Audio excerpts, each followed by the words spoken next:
Исмаилов менен Алимжановдун мандаты кимдерге буйруйт? Кимден кийин өлкө башчысына каршы сүйлөй турган болсо күндү карап таш урган мен барабар да.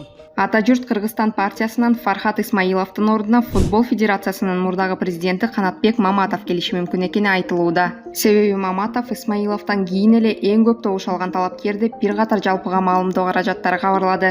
Ал эми Фархутбек Алимжановдун ордуна Альянс партиясынан экономист Элдар Абакиров келиши ыктымал болууда. Абакиров 2021-жылы президенттикке талапкерлигин койгон. 2016-жылдары каржы министринин орун басары болгон. Борбордук шайлоо комиссиясы Фархат Исмаилов менен Фархутбек Алимжановду 6 июлда мандатынан ажыраткан. Билим берүү министрлигинин текшерүүсү Исмаиловдун диплому жасалма экенин, ал эми Алимжановдун диплому мыйзам бузуу менен алынганын көрсөткөн. 2022-жылы Улуттук коопсуздук комитети мамлекеттик кызматкерлердин дипломдорун жапырт текшере баштаган. Буга чейин бүтүн Кыргызстандан депутат болгон Оразайым Нарматова жасалма диплом иши боюнча мандатынан ажыратылган.